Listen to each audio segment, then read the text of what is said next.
Eu sei que tradicionalmente se xeren dito estas cousas, a mesma narración do paraíso é perigosa e tal, pero hai que pensar, non?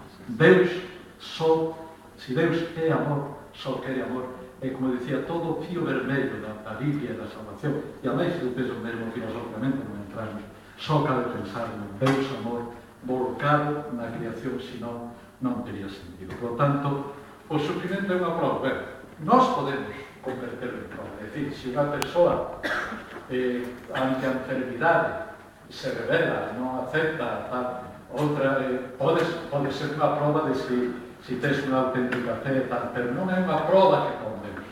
É a vida que nos enfronta a problemas que nós temos que afrontar, pero sempre sabendo que non é unha prova que Deus nos pon. Deus está con nós axudándonos a superar a prova.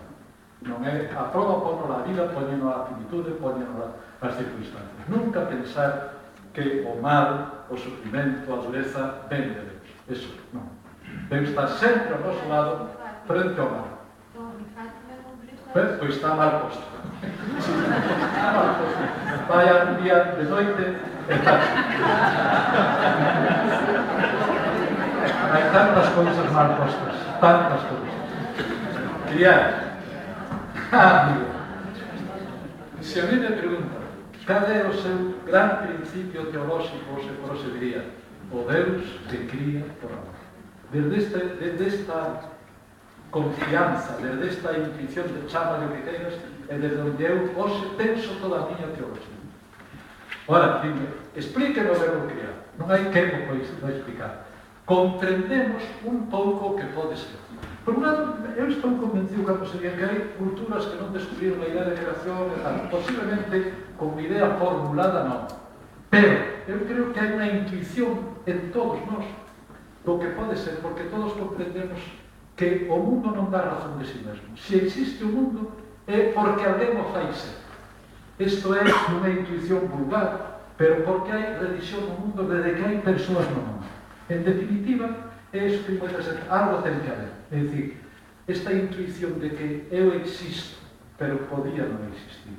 Todos que estamos aquí, casi todos, seguramente pasamos por un accidente, pasado un momento, estou vivo e podía non existir. Ou, eu nací, pero podía non ter nacido. Esta experiencia da contingencia ten como correlato que se existimos é porque unha realidade distinta, que logo vamos configurando como Deus nos cría. E claro, isto non é facer algo.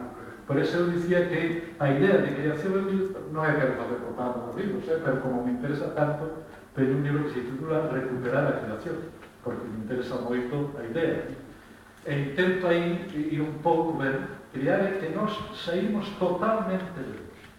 Como? Non temos conceptos, porque é un concepto único. É dicir, é igual que se me preguntas, explícame o verde. Como non teñas a experiencia de verde, non podo explicar. Podemos achegar, dicir coisas e tal. A creación, podemos pensar semellante, sempre cando eu creo unha idea, cando creo un pensamento, é algo que nace de mí, pero non ten a autonomía que nós temos. Non há, eu non sei explicarlo, creo que ninguén, pero queremos decir que non é que haxa algo que Deus cambia. A intuición que temos do que debe de ser a creación, ou do que é a creación, é que Deus fai do que non é, cese. É, como decía Kierkegaard, e como decía Shelley, que só un ser infinito que non precisa nada pode crear algo distinto e non facelo dependente de si mesmo.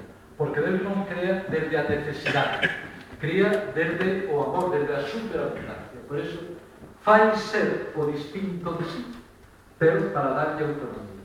Pero ao mesmo tempo, ese distinto de si, todo o que é o recibe de Deus. Estamos aí nunha idea que non a podemos sintetizar, diría.